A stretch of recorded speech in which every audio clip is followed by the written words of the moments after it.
Good morning, students. In today's lecture, we will discuss about the very interesting topic of circulatory system, that is blood pressure.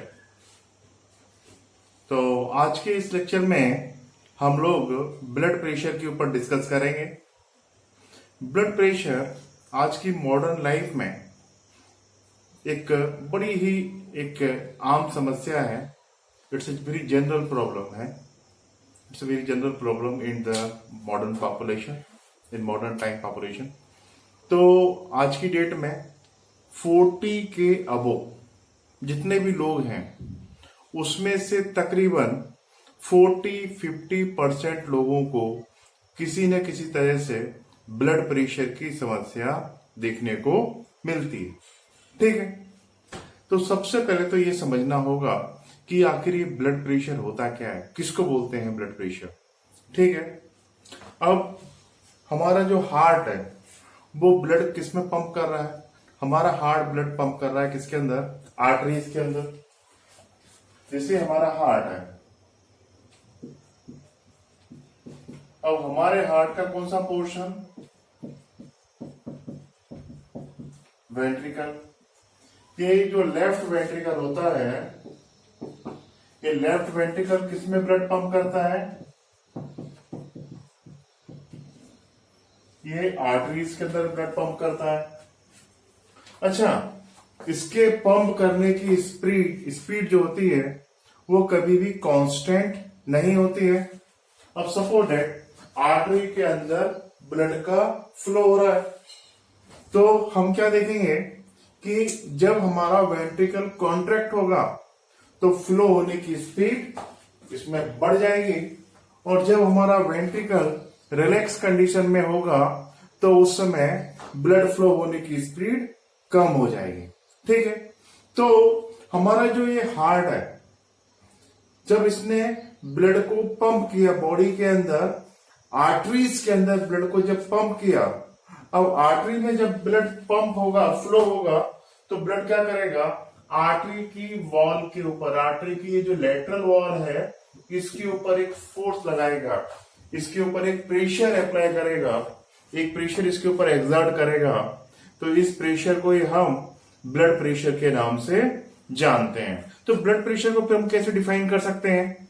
Blood pressure को हम इस तरह से define कर सकते हैं कि blood pressure is the lateral pressure और force exerted by blood on the wall of the arteries। ठीक है, तो इसको हम कैसे डिफाइन कर सकते हैं ब्लड प्रेशर को? इट इज लेटरल प्रेशर और force. Actually force per unit area जो है वही क्या होता है? प्रेशर होता है। तो it is the lateral pressure of force exerted by blood on the wall of arteries। तो इस प्रेशर को हम क्या बोलते हैं? ब्लड प्रेशर के नाम से जानते हैं। मोर करेक्टली इसे हम क्या बोलेंगे? इसे हम बोलेंगे आर्टेरियल ब्लड प्रेशर। तो ये जो डेफिनेशन है, ये डेफिनेशन किसकी है? ब्लड प्रेशर की है।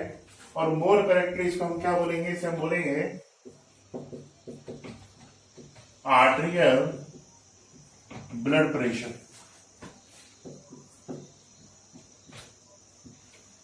तो ब्लड प्रेशर या आर्टेरियल ब्लड प्रेशर क्या होता है ये समझ में आ गया आपको? ठीक है, अब इसकी अब देखिए, मुझे बताइए कि जब हमारा वेंट्रिकल, जैसे ये मान लीजिए हमारा वेंट्रिकल है, जब ये वेंट्रिकल कॉन्ट्रैक्ट हो रहा है, तो जब ये वेंट्रिकल कॉन्ट्रैक्ट हो रहा है तो आर्टरीज के अंदर क्या होगा? काफी फोर्स के साथ ब्लड फ्लो होगा, और जब वेंट्रिकल रिलैक्स होगा तो आर्टरीज में जो ब्लड का फ्लो हो रहा है उसका फोर्स क्या हो जाएगा? कम हो जाएगा। ठीक है, तो इस तरह से ब्लड प्रेशर की आपको कितनी वैल्यू देखने को मिलेगी? ब्लड प्रेशर की आपको 2 वैल्यू भी देखने को मिलेंगी। एक कब? एक उस समय देखने को मिलेगी जब हमारा वेंट्रिकल कॉन्ट्रैक्ट हुआ। जब वेंट्रिकल कॉन्ट्रैक्ट होगा तो उस समय जो प्रेशर की वैल्यू देखने को मिलेगी, ब्लड प्रेशर की वैल्यू देखने को मिलेगी, वो ज्यादा देखने को मिलेगी। और जिस समय हमारा वेंट्रिकल रिलैक्स होगा उस समय जो प्रेशर की वैल्यू देखने को मिलेगी वो कम देखने को मिलेगी। मतलब कि हमारे ब्लड प्रेशर की आपको 2 वैल्यू देखने को मिलेगी, एक तो हायर वैल्यू और दूसरी लोअर वैल्यू। ठीक है, तो इस तरह से आपको 2 वैल्यू देखने को मिलेंगी ब्लड प्रेशर की। ठीक है, अब इसे किस तरह से इसे मेजर किया जाता है? तो इसे मेजर करने के लिए हम एक इंस्ट्रूमेंट का यूज करते हैं। उस इंस्ट्रूमेंट को हम स्फिग्नोमैनोमीटर के नाम से जानते हैं।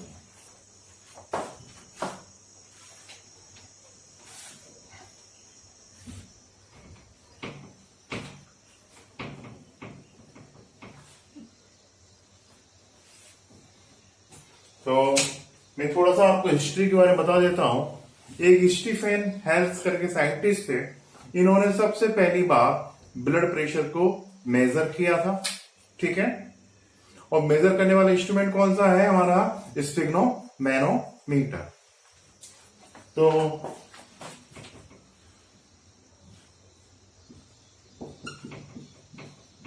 इंस्ट्रूमेंट फॉर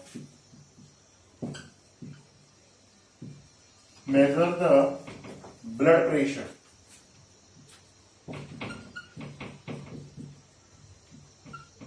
तो जो इंस्ट्रूमेंट ब्लड प्रेशर को मेजर करने के लिए यूज किया जाता है उसे हम बोलते हैं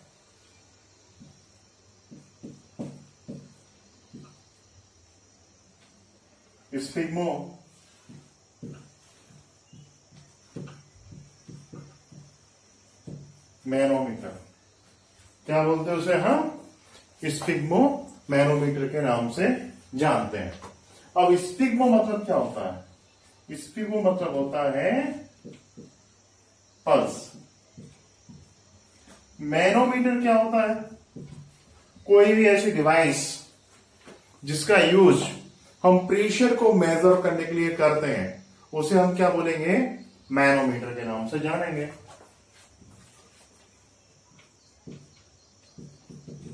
Device used for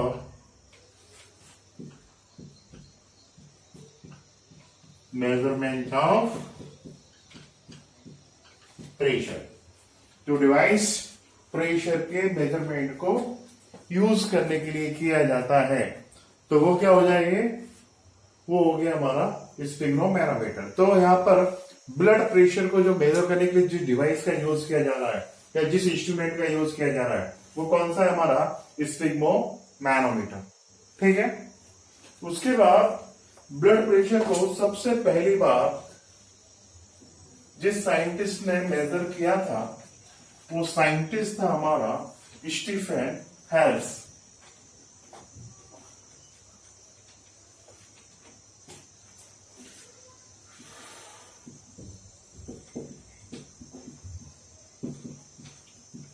तो स्टीफन हेल्स करके साइंटिस्ट था, इसने first of all measure the blood pressure in horse.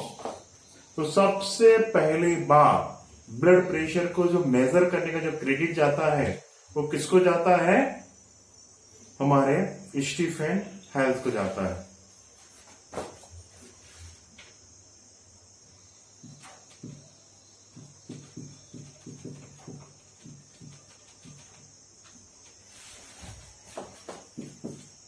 He was first measure the blood pressure। तो सबसे पहली बार ब्लड प्रेशर मेजर करने का क्रेडिट किसको जाता है? स्टीफन हेल्स को जाता है। पर उन्होंने ह्यूमन में मेजर नहीं किया था पहली बार उन्होंने मेजर किया था हॉर्स के अंदर। किसमें? इन हॉर्स।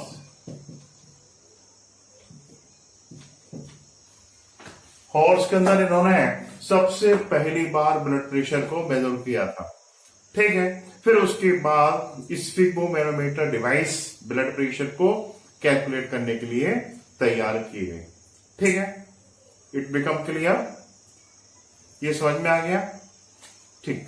अब ब्लड प्रेशर को किस में नापा जाता है? ब्लड प्रेशर को हम मर्क्यूरी के कॉलम में कैलकुलेट करते हैं कि मर्क्यूरी का जो कॉलम है उसमें कितने मिलीमीटर हाइट तक ब्लड प्रेशर है।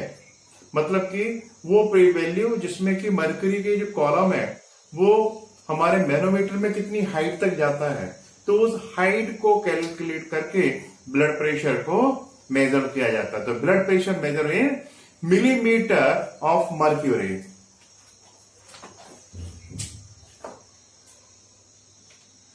तो जो ब्लड प्रेशर होता है, जो बीपी होता है, मेजर इन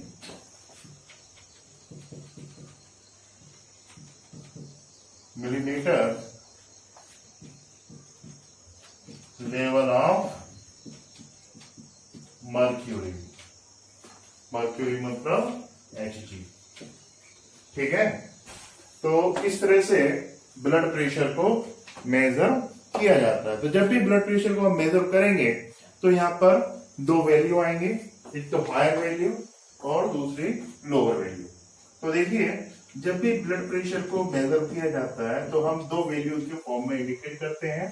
फर्स्ट वैल्यू जो है ड्यूरिंग सिस्टोलिक वैल्यू और दूसरी डायसिस्टोलिक वैल्यू। तो सिस्टोलिक वैल्यू क्या है? जब हमारा वेंट्रिकल कॉन्टैक्ट हो रहा है तो उस समय जो वैल्यू आएगी, उस समय जो प्रेशर आएगा, that pressure will be the systolic pressure.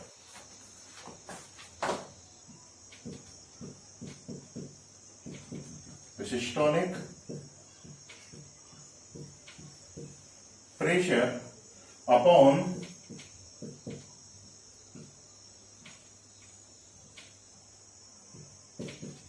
Diastolic pressure. अब सिस्टोलिक प्रेशर में क्या हो रहा है? हमारा वेंट्रिकल कांटेक्ट हो रहा है तो ये वैल्यू क्या होना चाहिए? ये ज्यादा आना चाहिए। डायस्टोलिक मतलब क्या हो रहा है कि हमारा वेंट्रिकल नॉर्मल हो रहा है तो इस समय वापस रिलैक्स हो रहा है, तो ये वैल्यू जो है ये वैल्यू कम आना चाहिए। तो इस तरह से ब्लड प्रेशर की दो वैल्यू आती है। ये वैल्यू जो होती है सिस्टोलिक प्रेशर की वैल्यू होती है वो नॉर्मली कितनी होती है? 120 मिलीमीटर लेवल ऑफ Hg। और डायस्टोलिक वैल्यू कितनी होगी? This value will be 80 millimetre level of Hg। तो इस तरह से ब्लड प्रेशर की दो वैल्यू आती हैं। पहली वैल्यू कौन सी? डायस्टोलिक वैल्यू, जिस समय वेंट्रिकल हमारा कांटेक्ट हो गया, और दूसरी वैल्यू कौन सी आई? डायस्टोलिक वैल्यू, जिस समय हमारा प्रेशर जो है वेंट्रिकल नॉर्मल हो गया। ठीक है। तो ये वैल्यू कब आनी है? At the time of systole आना है। ठीक है। तो ये हमारा जब वेंट्रिकुलर सिस्टोल हो रहा है उस समय ये वैल्यू आनी है। और डायस्टोलिक वैल्यू कब आनी है? जब वेंट्रिकल हमारा डायस्टोल हो रहा है, जब वेंट्रिकल हमारा रिलैक्स हो रहा है। तो ये वैल्यू आपको याद हो जाएगी। सिस्टोलिक वैल्यू कितनी है? 120 mm लेवल ऑफ Hg। और हमारा डायस्टोलिक वैल्यू कितनी है? ये है हमारी 80 mm level of Hg। It become clear? ठीक है। तो ये समझ में आ गया आपको कि सबसे पहली बार ब्लड प्रेशर किसने मेजर किया? स्टीफन हेल्स ने मेजर किया। किसमें मेजर किया? हॉर्स में मेजर किया। एक इंटरेस्टिंग बात मैं आपको बताता हूं। Stephen Hales is regarded the father of plant physiology. Stephen Hales को क्या माना जाता है? प्लांट फिजियोलॉजी का फादर माना जाता है। देखो, प्लांट फिजियोलॉजी का फादर, वो डिस्कवरी इतनी अच्छी। और उसके बाद इन्होंने बॉटनी के अंदर, प्लांट फिजियोलॉजी के अंदर भी इन्होंने रूट प्रेशर थ्योरी बताई थी। और सबसे पहली बार रूट प्रेशर को कैलकुलेट करने का जो क्रेडिट जाता है वो क्रेडिट भी किसको जाता है? स्टीफन हेल्स को जाता है। It become clear? ठीक है। तो यहां ये पूरा क्लियर हो गया। ये समझ में आ गया आपको? इसमें तो कोई कंफ्यूजन नहीं। ठीक है। तो ये क्लियर। अब उसके बाद हम बात करेंगे ब्लड प्रेशर से रिलेटेड एबनॉर्मलिटी के बारे में। और ब्लड प्रेशर किन किन फैक्टर से अफेक्टेड होता है उसके रिगार्डिंग अब हम डिस्कस करेंगे। तो now we discuss about the factor affecting the blood pressure.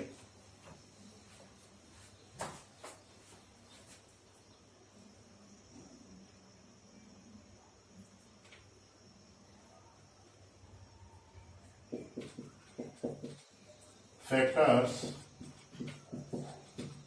affecting the blood pressure।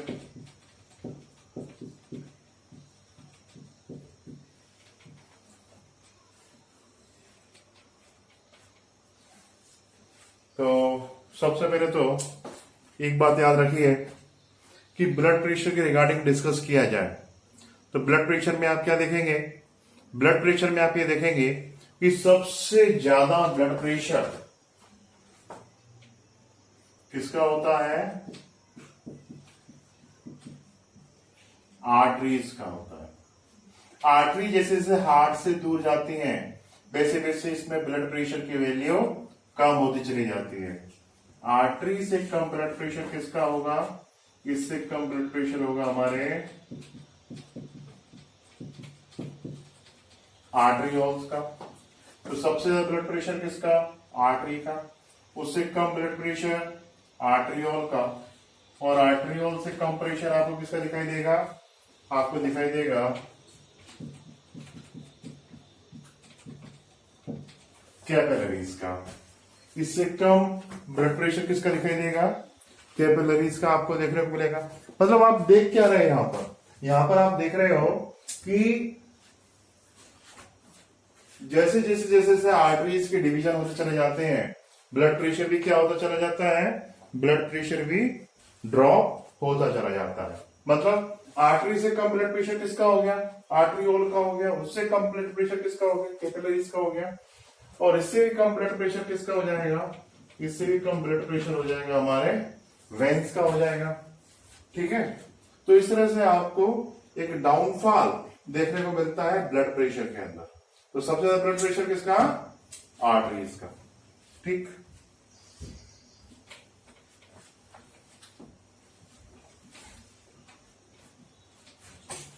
अब मोटे तौर पे यदि हम बोलें तो blood pressure affected by the age, blood pressure affected by the physical condition and blood pressure affected by the sex.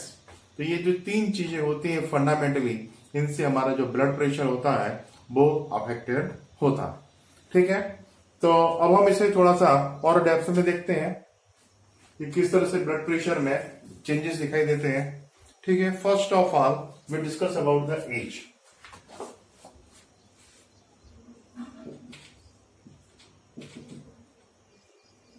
As के बढ़ने पर ब्लड प्रेशर भी बढ़ता है। तो जब एज बढ़ेगी तो ब्लड प्रेशर भी क्या होगा, बढ़ेगा। तो ओल्ड एज में यदि बात की जाए तो ओल्ड एज में 150/90 ब्लड प्रेशर होना एक नॉर्मल बात होती है। मान लीजिए कोई पर्सन जिसकी एज 70 ईयर के समथिंग है तो उसमें इस तरह का ब्लड प्रेशर देखना एक नॉर्मल बात होती है। तो पहला तो फैक्टर कौन सा हो गया, एज। तो एज से हमारा ब्लड प्रेशर अफेक्टेड होता है। दूसरा होता है ब्लड प्रेशर अफेक्टेड सेक्स से देखने को मिलता है।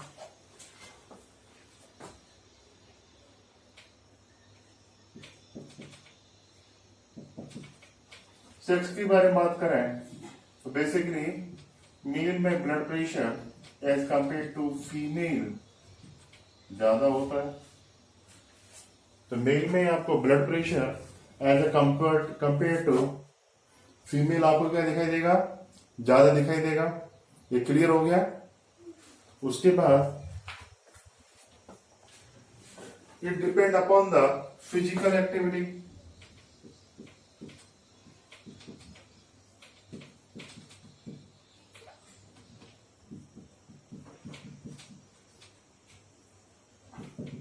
देखिए, फिजिकल एक्टिविटी से ब्लड प्रेशर अफेक्टेड होता है। जैसे कोई पर्सन जैसे एक्सरसाइज कर रहा है तो उसका बीपी बढ़ जाएगा।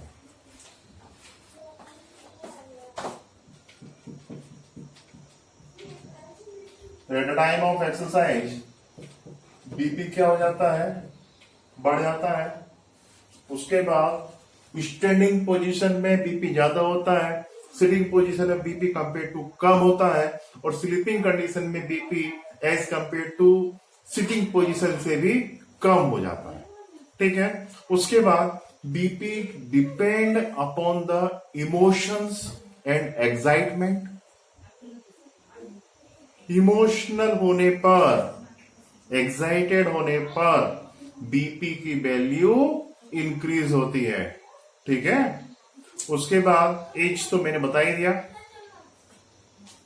एज बढ़ने पर बीपी बढ़ता है। यहां पे क्वेश्चन कई बार कुछ बच्चे पूछते हैं कि एज बढ़ने पर बीपी क्यों बढ़ता है। तो एज बढ़ने पर हमारे आर्टरीज की इलास्टिसिटी कम होती है।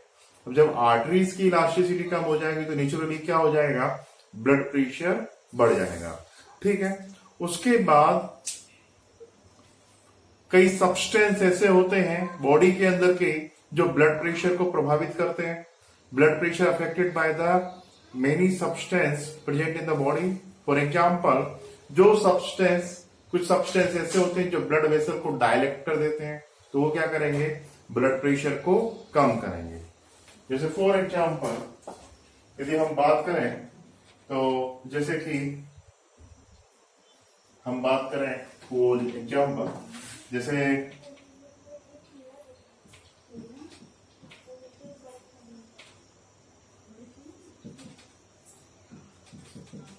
वेसोडाइलेटर। अब वेसोडाइलेटर क्या करेंगे, वेसोडाइलेटर क्या कर रहे हैं कि जैसे मान लो ये आर्टरी है, तो ये आर्टरी को डायरेक्ट कर रहे हैं, मतलब जो आर्टरी इस तरह की है, अब वो आर्टरी को कैसा कर देंगे, वो आर्टरी को कुछ ऐसा कर देंगे। तो इन्होंने क्या किया, आर्टरी को डायलेक्ट कर दिया। पहले आर्टरी ऐसी थी, उसको ऐसा कर दिया। जब आर्टरी डायलेक्ट होगी तो आर्टरी की वॉल पे लगने वाले प्रेशर की वैल्यू कम हो जाएगी। मतलब जो वेसोडाइलेटर होंगे वो ब्लड प्रेशर को क्या करेंगे, कम करेंगे। तो वेसोडाइलेटर होते हैं वो ब्लड प्रेशर को क्या करते हैं, कम करते हैं। तो वेसोडाइलेटर जो होंगे ये बीपी की वैल्यू को कम करेंगे। जैसे फॉर एग्जांपल हमारे सब्सटेंस है जैसे हिस्टामाइन,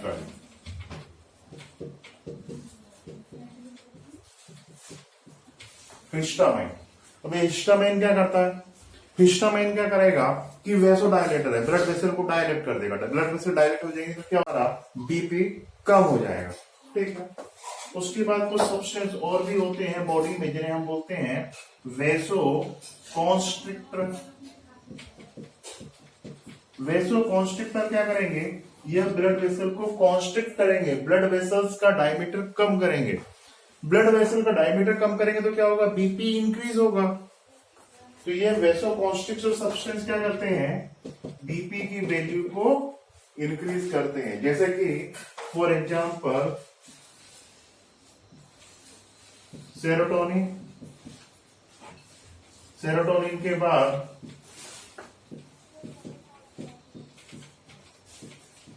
एड्रेनलिन। तो सेरोटोनिन हो गया, एड्रेनलिन हो गया।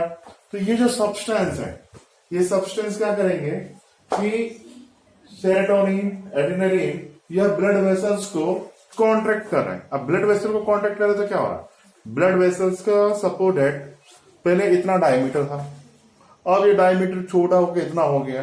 तो उसकी लेटरल वॉल पे जो प्रेशर लग रहा है, उसकी जो लेटरल वॉल पे जो प्रेशर लग रहा है वो तो अफेक्टेड हो रहा है ना। वो यदि आर्टरी का डायमीटर कम होता है तो उससे क्या होना है, उससे प्रेशर की वैल्यू बढ़नी है, और उसका डायमीटर इनलार्ज हो रहा है, बढ़ रहा है, तो प्रेशर की वैल्यू कम होनी है। ठीक है। उसके बाद एक चीज और है कि ओबेसिटी जो होती है, मोटापा जो होता है, यह भी बीपी को बढ़ाता है, बीपी को यह इंक्रीज करता है। ठीक है। तो BP is also affected by the obesity, ये किससे अफेक्टेड होता है? ओबेसिटी से। ओबेसिटी में क्या होगा? बीपी की वैल्यू बढ़ जाएगी। बीपी की वैल्यू क्या होगी? बढ़ जाएगी। तो ओबेसिटी में बीपी की वैल्यू बढ़ती है। ठीक है, इट बिकम क्लियर? समझ में आ गया ये? ठीक। कई बार ऐसा होता है कि लोगों को बीपी ज्यादा हो जाता है 40 साल के बाद, 50 साल के बाद, और लोगों को पता ही नहीं पड़ता है। पता कब पड़ता है? जब इसकी वजह से कोई ना कोई डैमेज हो जाता है। जैसे मान लो इसकी वजह से स्ट्रोक का प्रॉब्लम आ गया, इसकी वजह से और कोई दूसरा प्रॉब्लम आ गया, तब जाके पता पड़ता है कि हाई बीपी की वजह से ऐसा प्रॉब्लम हुआ। तो एक्चुअली बीपी से रिलेटेड कुछ डिसऑर्डर्स अभी हम डिस्कस कर लेते हैं। तो हमने ये देख लिया कि ब्लड प्रेशर कौन कौन से फैक्टर से अफेक्टेड होता है। हमने ये देख लिया कि ऐसे सब्सटेंस जो ब्लड प्रेशर को बढ़ाते हैं उन्हें क्या बोलते हैं, और जो ब्लड प्रेशर को कम करते हैं उन्हें हम क्या कहते हैं। ठीक है, अब ब्लड प्रेशर नॉर्मली कहां कैलकुलेट करते हैं? तो ब्लड प्रेशर नॉर्मली हाथ में कैलकुलेट किया जाता है। तो पर्सन का जो राइट हैंड या लेफ्ट हैंड कोई भी ब्लड प्रेशर को मेजर करने के लिए यूज किया जा सकता है। ठीक है, तो मोस्टली जो है राइट हैंड, लेफ्ट हैंड कोई भी लिया जा सकता है। हमारे इस हैंड के अंदर एक आर्टरी होती है जिसे हम बोलते हैं ब्रेचियल आर्टरी। तो ब्रेचियल आर्टरी यहां पर है, तो उसमें हम क्या करते हैं, वहां पर ब्लड प्रेशर की वैल्यूज को जनरली रिकॉर्ड करते हैं। इसमें हम क्या करते हैं कि स्फेग्नोमैनोमीटर का जो बेल्ट होता है उसे यहाँ पर रख देते हैं, उसमें एयर भरते हैं, और उसके बाद हम सिस्टोलिक वैल्यू और डायस्टोलिक वैल्यू दोनों वैल्यूज को हम कैलकुलेट करते हैं। तो ब्लड प्रेशर कैलकुलेट करने के लिए किस आर्टरी का यूज किया जाता है? Brachial artery.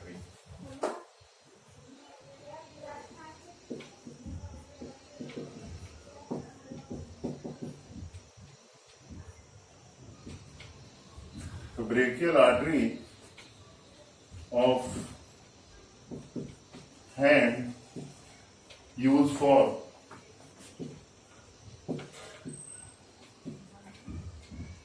measurement of BP। तो ब्लड प्रेशर को मेजर करने के लिए किस आर्टरी का यूज किया जाता है? ब्रेकियल आर्टरी, जो कि हमारे हाथ में प्रेजेंट होती है, हम इस आर्टरी का यूज करते हैं।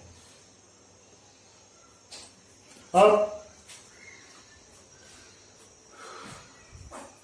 इसके बाद अब हम बात करेंगे problems related with blood pressure.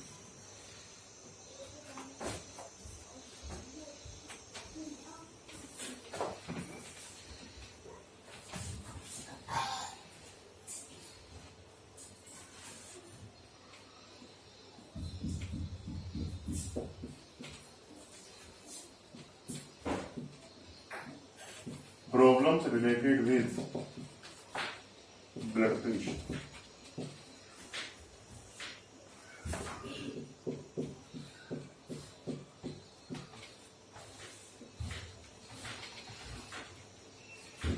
Blood pressure से रिलेटेड कौन कौन सी प्रॉब्लम हो सकती है वो हम देख लेते हैं। पहला है हाई ब्लड प्रेशर।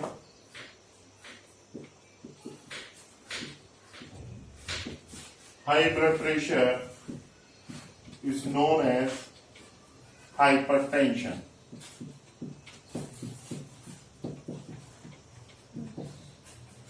इसे हम हाई ब्लड प्रेशर को हाइपरटेंशन के नाम से जानते हैं। नॉर्मल ब्लड प्रेशर का वैल्यू कितना होना चाहिए? नॉर्मल ब्लड प्रेशर का वैल्यू होना चाहिए 120/80 mm लेवल ऑफ Hg। जब वैल्यू इससे ज्यादा हो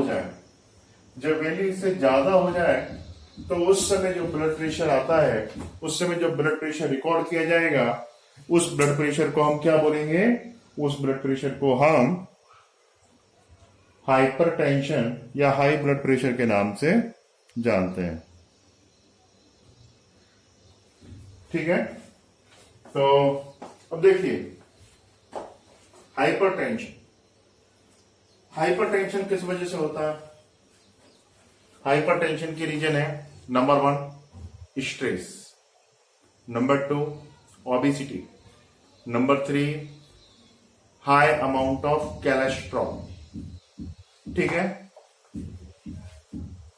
तो ये ऐसे फैक्टर्स हैं जिसकी वजह से हाई ब्लड प्रेशर की value, high blood pressure basically देखने को मिलता है या हाइपरटेंशन देखने को मिलता है। तो हाइपरटेंशन मींस ब्लड प्रेशर की वैल्यू 120/80 से ज्यादा हो जाना। कितना ज्यादा हो जाना? यूजुअली हाई वैल्यू हमारी कितनी हो जाए 140 और लोअर वैल्यू कितनी हो जाए 90। तो ये जो वैल्यू है ये हाइपरटेंशन या इसके अबो 140/90 के अबो जो ब्लड प्रेशर की वैल्यू आएगी तो रफली इस वैल्यू को हम हाइपरटेंशन के नाम से जानते हैं। और सपोज दैट ब्लड प्रेशर की वैल्यू कितनी हो जाए 220/120। यदि इतनी ब्लड प्रेशर की वैल्यू हो जाए तो ऐसे में तो हमारी जो बॉडी की जो कैपिलरीज हैं वो बस्ट हो सकती हैं और पर्सन की डेथ हो सकती है। ठीक है ना, उसको स्ट्रोक की प्रॉब्लम आ सकती है या उसे हार्ट अटैक हो सकता है। ठीक है, और भी दूसरी प्रॉब्लम्स आ सकती हैं। ठीक है, तो इसके हाई ब्लड प्रेशर के लॉस क्या है? पहली बात तो ये कि हाइपरटेंशन किसी को पता ही पड़ता नहीं। कई बार तो ऐसा होता है कि हाइपरटेंशन के सिम्टम कोई दिखते ही नहीं है, लोगों को पता ही नहीं होता कि हाइपरटेंशन है। जब उसकी वजह से कोई ना कोई डैमेज हो जाता है तब जाके पता पड़ता है कि हाइपरटेंशन का प्रॉब्लम है।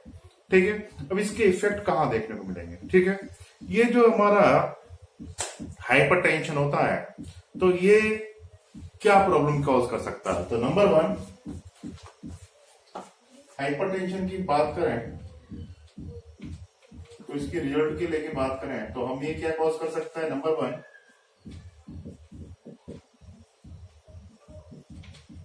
It may cause blindness. ये क्या कॉज कर सकता है? ब्लाइंडनेस कॉज कर सकता है।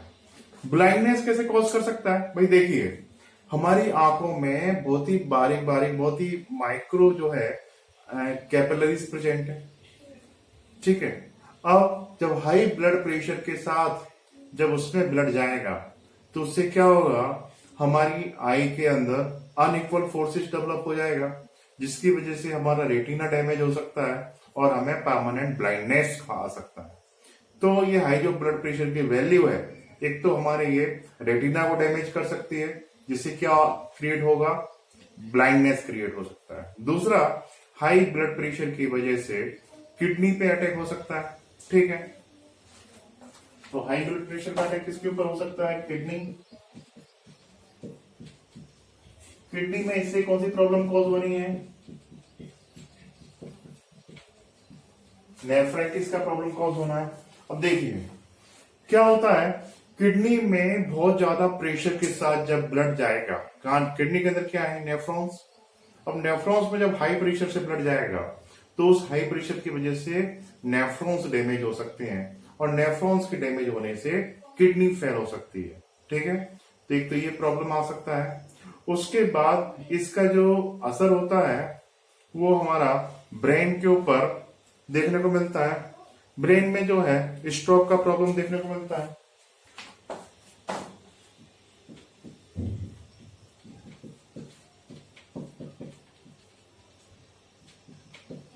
या फिर पैरालिसिस का प्रॉब्लम हो सकता है। तो ब्रेन में कौन सा प्रॉब्लम आ सकता है? स्ट्रोक का प्रॉब्लम आ सकता है और पैरालिसिस का प्रॉब्लम आ सकता है। ठीक, अब उसके बाद हाई ब्लड प्रेशर के रीजन क्या होते हैं? रिजल्ट हमने देख लिया कि हाई ब्लड प्रेशर की वजह से ब्लाइंडनेस कॉज है, किडनी पे प्रॉब्लम है, ब्रेन पे प्रॉब्लम है, इसका प्रॉब्लम हार्ट पे भी आ सकता है, हार्ट भी इससे अफेक्ट हो सकता है, पर हमारी बुक्स में ऐसा कुछ मेंशन नहीं है। तो हार्ट में बता दूं, जब हाई ब्लड प्रेशर के साथ हार्ट काम कर रहा है तो हार्ट के ऊपर प्रेशर पड़ रहा है। प्रेशर पड़ रहा है तो क्या हो रहा है, हार्ट की मसल थोड़ा लार्ज होना चालू हो जाती है, वाइड होना चालू हो जाती है। वाइड होना चालू हो जाएंगे तो क्या रिजल्ट आएगा उसका, हार्ट इफेक्टिवली बीट नहीं कर पाएगा, तो ये प्रॉब्लम क्रिएट हो जाएगा उसकी वजह से। ठीक है, अब फैक्टर ऐसे कौन कौन से हैं जो कि हाइपरटेंशन को कॉज करते हैं, जरा हम इसके बारे में डिस्कस कर लेते हैं।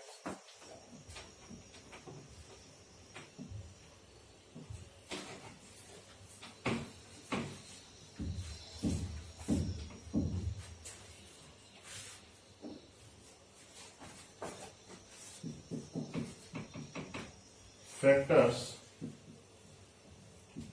कॉजिंग हाई बीपी, कौन कौन से फैक्टर ऐसे हैं जो हाई बीपी को कॉज करते हैं। Number 1, obesity. Obesity naturally, obesity जब बढ़ेगा तो उससे क्या होगा कि हाइपरटेंशन बढ़ेगा ब्लड प्रेशर की वजह से। उसके बाद arteriosclerosis,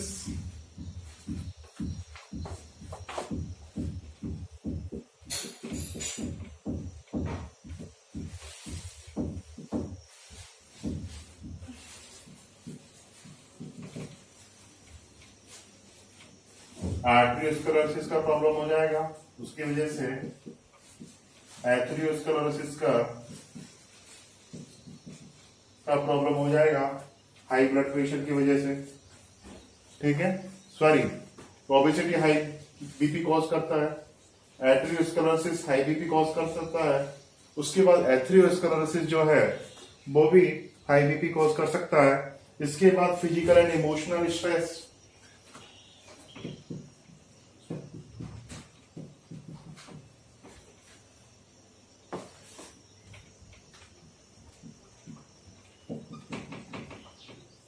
physical and emotional stress. तो फिजिकल एंड इमोशनल स्ट्रेस में भी कॉज द हाई बीपी। तो कभी भी बहुत ज्यादा स्ट्रेस में नहीं रहना चाहिए, हमेशा स्माइल करते हुए रहना चाहिए। इसके बाद अल्कोहलिज्म में भी कॉज द हाई बीपी।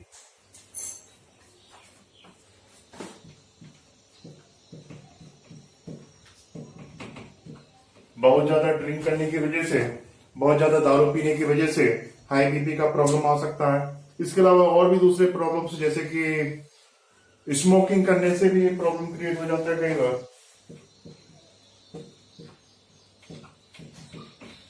कोई पर्सन स्मोकिंग करता है तो उससे भी प्रॉब्लम हो जाएगा। या कोलेस्ट्रॉल की वैल्यू ज्यादा होने से, मान लीजिए आप ऑयली फूड ज्यादा खाते हो तो कोलेस्ट्रॉल वैल्यू बढ़ेगा, कोलेस्ट्रॉल वैल्यू जो होगा वो हाई बीपी क्रिएट करेगा। ठीक है, तो cholesterol rich food,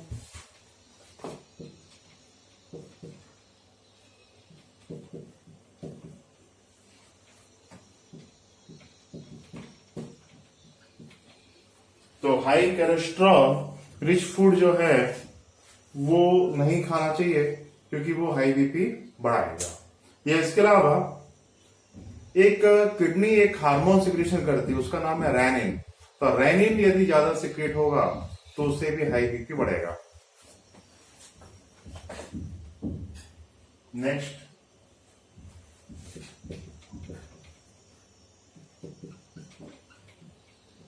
increase the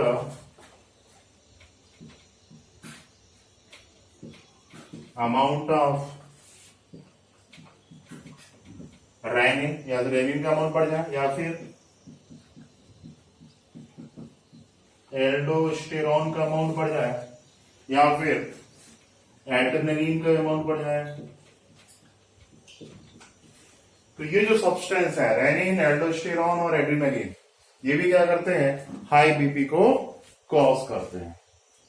ठीक है, तो एक तरह से देखा जाए तो high BP is the silent killer. क्या है हाई बीपी? हाई बीपी एक तरह से साइलेंट किलर है जो कई तरह की प्रॉब्लम्स कॉज करता है। ये हो गया हाई बीपी। ठीक है, तो हाई बीपी वाले पेशेंट का वो बेसिकली हाई सॉल्टेड फूड नहीं खाना चाहिए, हाई कोलेस्ट्रॉल वाला जो फूड है वो नहीं खाना चाहिए।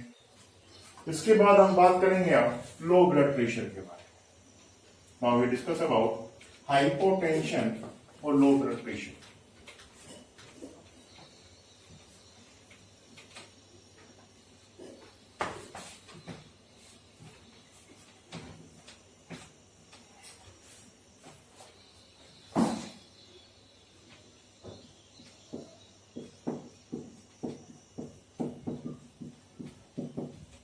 hypotension. It is also known as low blood pressure. तो हाइपोटेंशन या फिर लो ब्लड प्रेशर। तो हाइपोटेंशन या लो ब्लड प्रेशर क्या होता है देखिए, नॉर्मली ब्लड प्रेशर हमारा कितना 120/80, ये नॉर्मल है, ये हमारा नॉर्मल ब्लड प्रेशर है। यदि ब्लड प्रेशर इससे बिलो हो जाए, कम हो जाए, तो वो क्या हो जाएगा, वो लो ब्लड प्रेशर हो जाएगा। यूजुअली कितना, यूजुअली हमारा ब्लड प्रेशर 70 से कम हो जाए,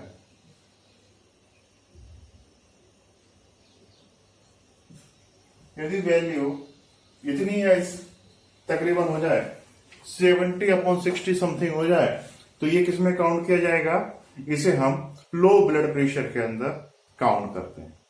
तो लो ब्लड प्रेशर क्यों होता है, किस वजह से लो ब्लड प्रेशर होता है? तो लो ब्लड प्रेशर के कई ढेर सारे रीजंस हैं, जैसे कि इसके यदि हम कॉजिंग फैक्टर को लेकर डिस्कस करें,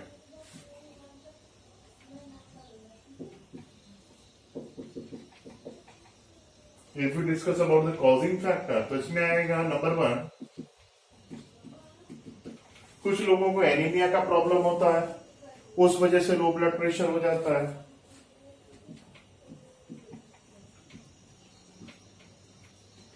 भूखे रहने की वजह से starvation may be one reason of the low blood pressure, या इसके अलावा लो ब्लड प्रेशर का एक रीजन और हो सकता है, वो क्या हो सकता है हमारा vasodilation. Vasodilation, blood vessels का डायलेक्ट हो जाना, it may be the very important reason of the low blood pressure. ठीक है, या इसके बाद लो ब्लड प्रेशर का एक रीजन ये हो सकता है कि थायरोक्सिन का कम सिक्रेट होना, low secretion of thyroxine hormone. Thyroxine कम होगा तो क्या हो जाएगा, थायरोक्सिन के कम होने से बीएमआर कम हो जाएगा, बेसल मेटाबॉलिक रेट कम हो जाएगा, और बेसल मेटाबॉलिक रेट के कम होने से बीपी कम हो जाएगा, ब्लड प्रेशर कम हो जाएगा। ठीक है, इसके अलावा न्यूरल डिसऑर्डर में भी cause the low blood pressure.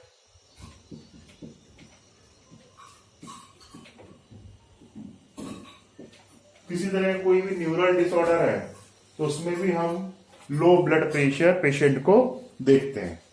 तो ये ब्लड प्रेशर से रिलेटेड डिफरेंट एस्पेक्ट्स हो गए।